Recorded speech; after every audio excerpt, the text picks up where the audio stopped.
उत्तर प्रदेश में चुनाव करीब 6 महीने बाद होना है और चुनावी हलचल अब तेज हो चुकी है। एक तरफ बीजेपी ने चुनावी रणनीति बनाने के लिए दिल्ली में अपने सांसदों के साथ बैठक कर 2 दिन तक मंथन किया है। वहीं यूपी की सत्ता से करीब 10 साल से ज्यादा से दूर बीएसपी जगह जगह प्रबुद्ध समाज सम्मेलन के जरिए ब्राह्मणों को लुभाने में लग गई है। बीएसपी महासचिव हैं सतीश चंद्र मिश्र। ब्राह्मणों को एक बार फिर पार्टी की तरफ लाने की जिम्मेदारी उन्हें सौंपी गई है। कल ही प्रबुद्ध सम्मेलन का पहला चरण खत्म हुआ है।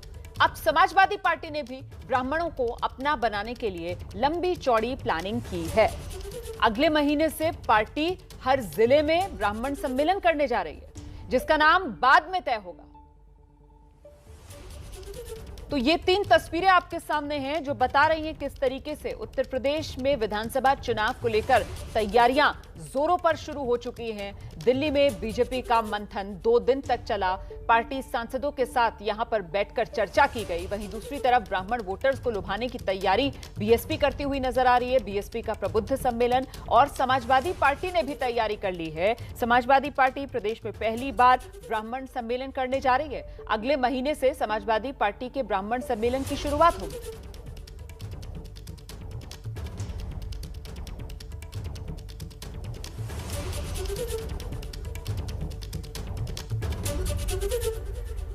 तो अगले साल के शुरू में उत्तर प्रदेश विधानसभा चुनाव और इस बीच बीएसपी का ब्राह्मण सम्मेलन जिसकी शुरुआत 23 जुलाई से हुई। ये पहले चरण के बारे में हम आपको बता रहे हैं। अयोध्या में हुआ, फिर 24 जुलाई को अंबेडकर नगर में ब्राह्मण सम्मेलन हुआ। इसके बाद 26 जुलाई को प्रयागराज में ब्राह्मण सम्मेलन किया गया। 27 जुलाई को शामली में ब्राह्मण सम्मेलन रखा गया बीएसपी की तरफ से। फिर 28 जुलाई प्रतापगढ़ में और 29 जुलाई मतलब कल सुल्तानपुर में। यह पहला चरण बसपा के ब्राह्मण सम्मेलन का।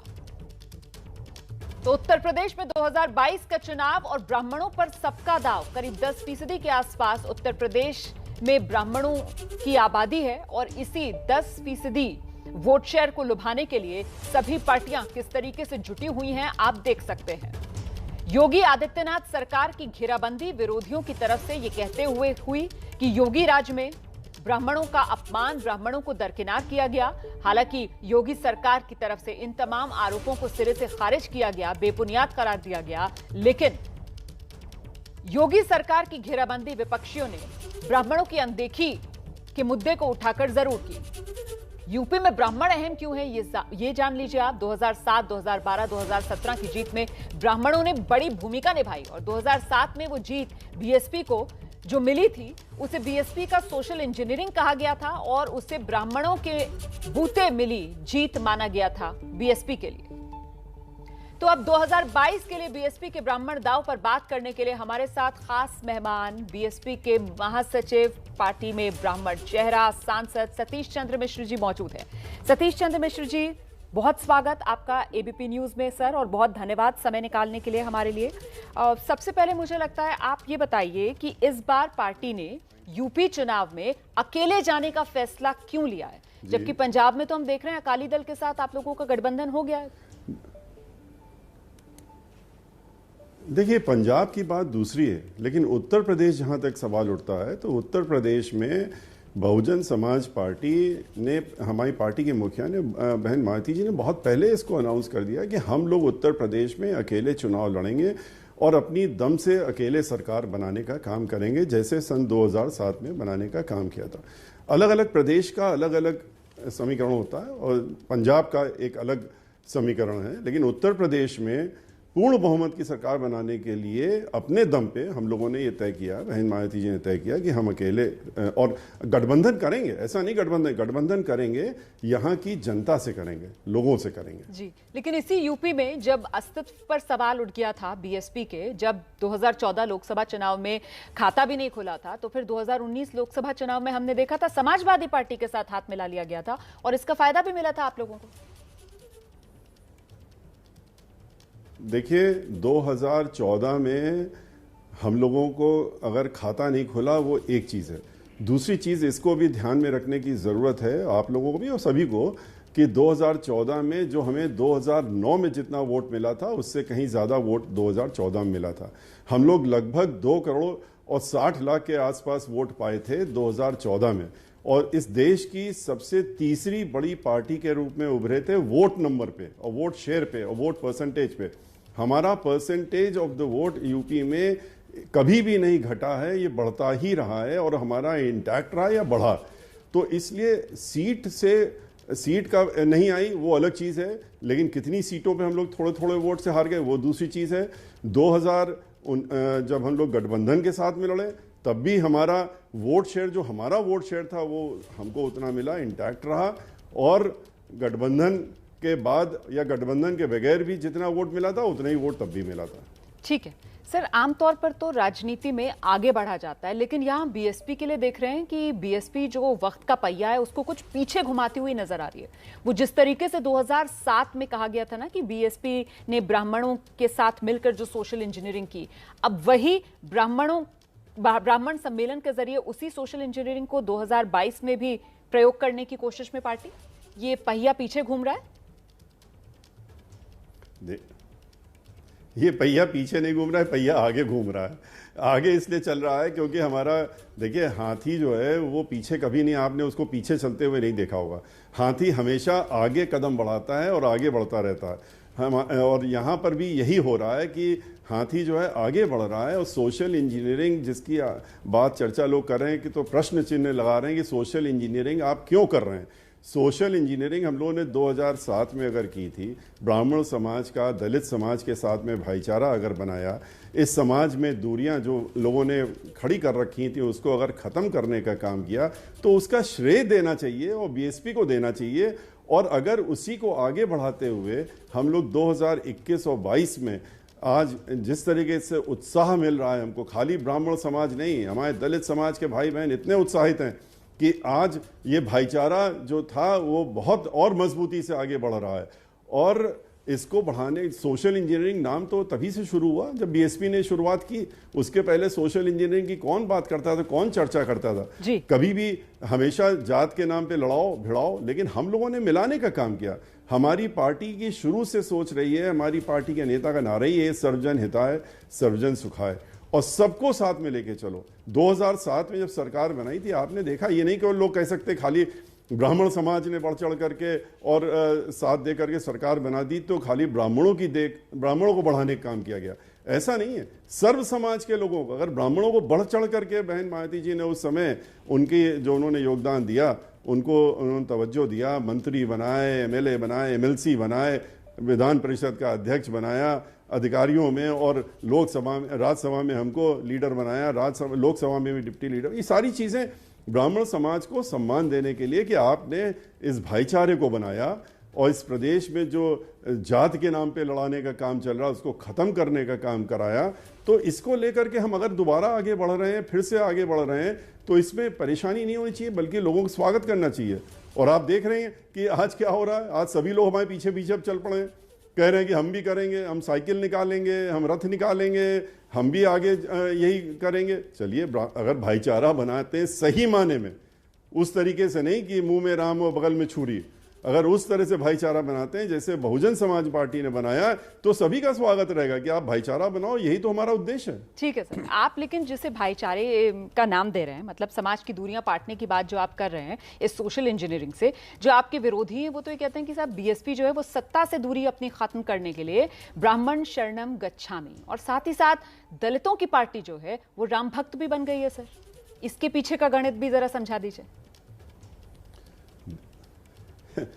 देखिए, ये कहना कि दलितों की पार्टी है, ये सब समाज की पार्टी है। हाँ, ये ज़रूर है कि समाज में जो दबे कुचले और जो गरीब तबके के लोग हैं उनको उनकी तरफ कोई नहीं देखता है। उनको सब लोग, आपने देखा, चाहे गुजरात हो चाहे उत्तर प्रदेश हो, जिस तरीके से दलित समाज के भाइयों बहनों बेटियों के साथ में रेप करके उनको दहाड़े रात में 2 बजे आग लगा के जला दिया जाता है, पुलिस की और घर वालों को उनको बॉडी भी नहीं दी जाती है। तो ये सारे काम जब ये सब सरकारें आती हैं, चाहे इनकी सरकार रही हो, चाहे समाजवादी पार्टी, चाहे भारतीय जनता पार्टी, तो यही सब उत्पीड़न पूरे देश में होता है।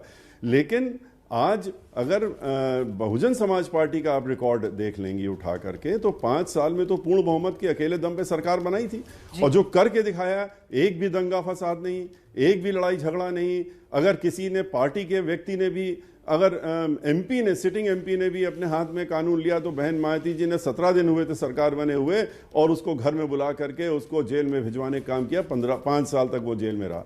तो कानून को कानून के द्वारा चलाने का कार्य होता है। यहाँ पर सर्व समाज को लेकर चलने की बात होती। ब्राह्मण इतना उत्पीड़ित है, ब्राह्मण की बात कह रहे हैं, ब्राह्मणों का आप नाम क्यों ले रहे हैं, ब्राह्मणों की बात क्यों कर रहे हैं? अरे ब्राह्मण, मैंने दरअसल सवाल इसलिए किया सतीश सर, मैंने सवाल दरअसल इसलिए किया क्योंकि आपने भी जिस तरीके से कहा कि आप बीएसपी का रिकॉर्ड उठाकर देखिए, तो फिर अगर जरा पीछे चलें तो मुझे कांचीराम जी का वो प्रस्ताव याद आता है जो उनकी तरफ से दिया गया था, जिसमें उन्होंने कहा था कि साहब राम मंदिर की जगह शौचालय बनाया जाए।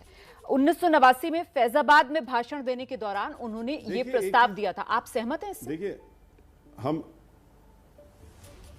देखिए हम आपको एक चीज बताएं कि आप कौन से ज़माने में कब की बात कर रही हैं और क्यों, और पीछे लोगों के कहने से जो लोग ये चाहते हैं कि कोई एक नारे की बात कभी करते हैं, कभी इसकी बात करते हैं, वो वही लोग कर रहे हैं इन सब चीज़ों को। जिस चीज़ों को हम लोगों ने समता एक मूलक समाज बनाने के बाद सबको एक साथ इकट्ठा कर दिया, तो अब जिन लोगों को इस बात से परेशानी हो रही है, वो लोग आपके पास और लोगों के पास जाते हैं ये बातें कहने के लिए कि अरे आप ये देखिए, आप वो देखिए, जो नारा कभी पार्टी ने दिया नहीं, उस नारे को बैठ करके और मंच तो से तिलक तराजू और तलवार, इनको मारो जूते चार। आप जिस नारे का जिक्र कर रहे हैं, ये तो 1988 के इलाहाबाद लोकसभा उपचुनाव में कांचीराम जी ने लगाया था। 1988 के इलाहाबाद लोकसभा उपचुनाव में कांचीराम जी की तरफ से लगाया गया था। आप हमारी बात सुनिए।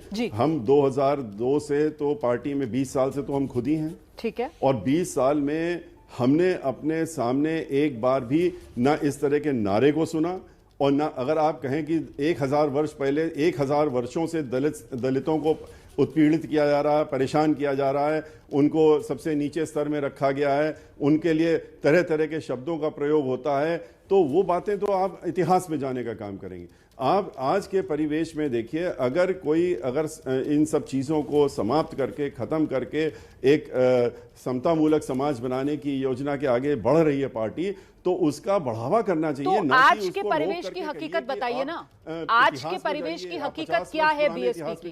क्या बीएसपी कांचीराम के विचार से, कांचीराम की कथनी से आगे बढ़ चुकी है? सर, आज के परिवेश की बीएसपी की हकीकत क्या यही है? देखिए, फिर मैं आपसे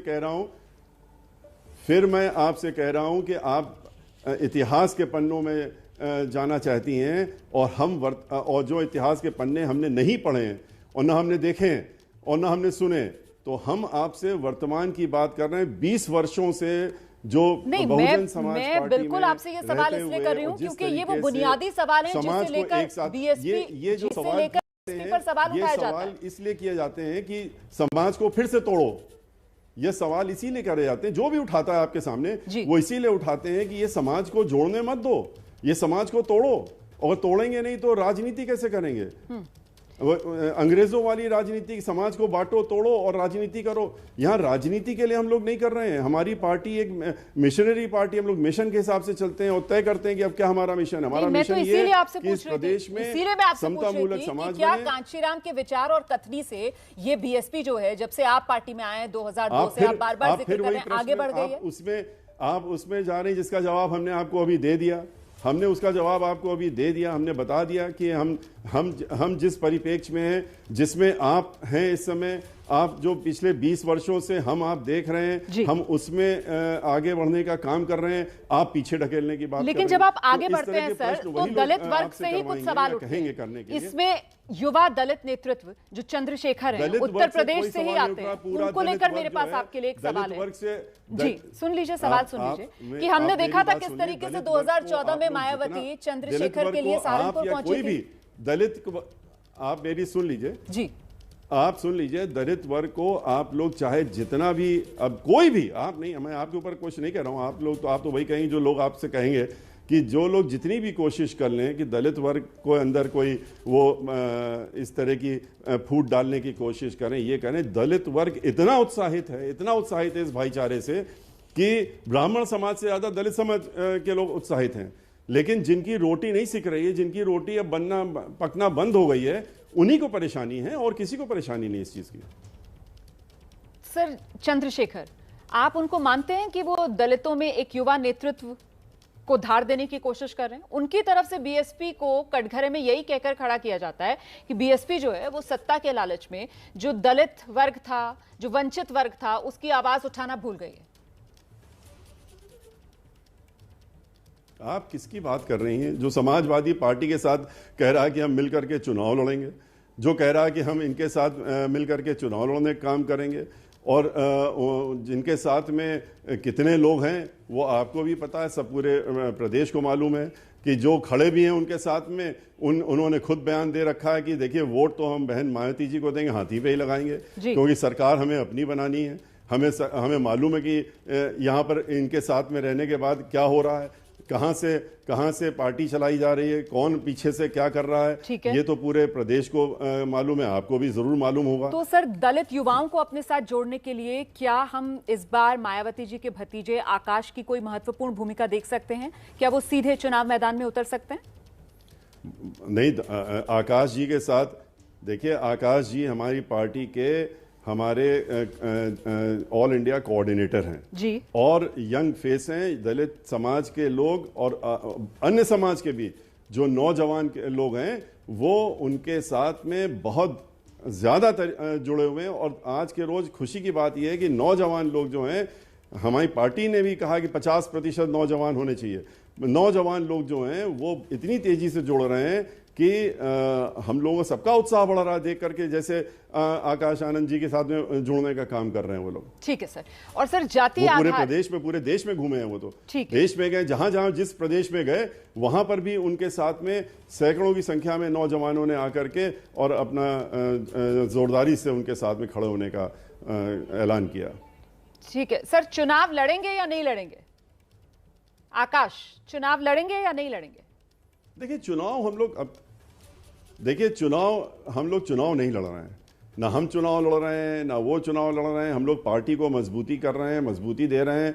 हम लोग चुनाव लड़ने वाले लोग जो हैं वो चुनाव लड़ेंगे, लेकिन हम लोगों का जो दायित्व है, जो हम लोगों को काम दिया गया, जो हम लोग काम सौंपा गया है बहन मायावती जी द्वारा, वो हम लोग कर रहे हैं। ठीक है। एक सवाल और सर कि अगर देखा जाए बिहार में तो वहां पर तो ओवैसी से आप लोग हाथ मिला लेते हैं, लेकिन उत्तर प्रदेश में ओवैसी से परहेज, इसके पीछे क्या वजह?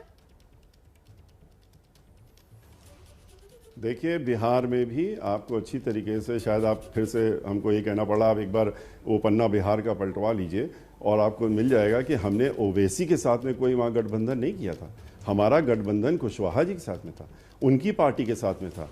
और गठबंधन उसके बाद उन्होंने अपनी पार्टी, अपनी जो सीटें उन्होंने ली थी गठबंधन में, उसमें उन्होंने कौन सी सीट उनको दी, किसको दी, औरों को भी दी, उससे हम लोगों का मतलब नहीं था। हम लोगों ने उनके साथ कोई गठबंधन नहीं किया। ना आपने कहीं पर हमारी पार्टी की नेता बहन मायावती जब वहाँ रैली भी करने गई तो आपने किसी उनके मंच में उनको नहीं देखा होगा, इसीलिए क्योंकि हमारा उनसे कोई लेना देना बिहार में नहीं था।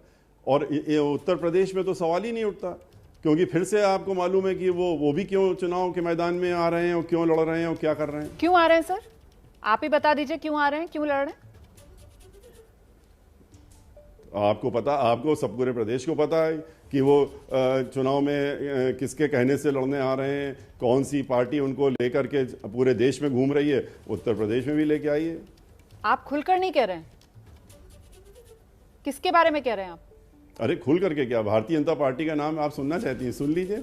ठीक है, तो आप ये कह रहे हैं कि बीजेपी जो है वो असदुद्दीन ओवैसी की एंट्री यूपी चुनाव में करा रही है। चलते चलते बस एक सवाल, जातीय आधारित जनगणना की जो मांग की जा रही है उस पर आप लोगों का क्या स्टैंड है? नहीं, जाति आधार की जनगणना तो है, ये तो आप देख रहे हैं पिछले 10 वर्षों से, क्या 15 वर्षों से चली आ रही है। जब पूरी हो जाएगी तो इसलिए कभी पूरी करने नहीं देंगे, तो उसमें मालूम हो जाएगा कि कितने लोग कितना वंचित हैं, क्या हैं, और कितने लोगों को मिलना चाहिए, क्या मिलना चाहिए, कैसे उनको साझेदारी होनी चाहिए। तो आज के रोज़ तो ये सारी चीज़ें, तो ये जो अभी की सरकार है वो तो उनको इसीलिए पेंडिंग में रखती है, क्योंकि अगर ये सारी चीज़ें ख़त्म कर देंगे, जैसे मान लिए राम मंदिर अगर बना देंगे तो फिर राम मंदिर बना दिया तो फिर बचा क्या। तो इसी तरह से सब चीज़ें रखी जाती हैं, तभी तो, वरना लोग पूछने नहीं लगेंगे कि हमारी रोटी रोजी का क्या हो रहा है, हमारी नौकरी का क्या हो रहा है। ठीक है सर। 2 करोड़ रुपए, 2 करोड़ लोगों को आपने नौकरी देने का काम कहा था, 2 करोड़ नौकरी ले ली। आपने कहा था कि हम सबको रोजगार देंगे, तो आप कह रहे हैं रोजगार की जगह आप पकौड़े बेचिए। आप PhD करके आए हैं, पकौड़े बेचिए। तो ये सारे प्रश्न होने लगे। महिलाएं पूछने लगेंगी कि आपने कहा था सब्सिडी कर रहे हैं, ये कर रहे हैं, आज गैस का चूल्हा 1000 पहुंच गया, पेट्रोल के दाम जो हैं 110 पहुंच गए, और आपको मिल रहा है 30-35 रुपए, 40 रुपए में। तो बहुत सी चीज़ें हो जाएंगी एकदम से। किसान कहेगा कि हम 1 साल से सड़कों में मार खा रहे हैं, पानी खा रहे हैं, ठंड में भी मारे जा रहे हैं, लाठियां मारी जा रही हैं। आप 3 कानून ले आए हैं हमारी ज़मीन हड़पने के लिए। आपने रेल बेच दिया, आपने तेल बेच दिया, आपने हवाई जहाज बेच दिया, बहुत बहुत आसमान में बेच धन्यवाद। दिया। आप वही आपने मुद्दे सभी उठा चीज़ों रहे को हैं बेच जो दी। कुल मिलाकर हर विपक्षी दल की तरफ से उठाया जा रहा है और बीजेपी की घेराबंदी की जा रही है। लेकिन बावजूद इसके आपने ये साफ कर दिया है कि बीएसपी उत्तर प्रदेश में एकला चलो की राह पर किसी के साथ गठबंधन नहीं करेगी। और मायावती के भतीजे को लेकर बड़ी बात जो कही है सतीश चंद्र मिश्रा जी ने, वो यही कि वो अभी चुनाव नहीं लड़ेंगे, पार्टी को मजबूती देने का काम करेंगे। बहुत बहुत धन्यवाद सतीश चंद्र मिश्रा जी, एबीपी न्यूज पर हमारे साथ जुड़ने के लिए।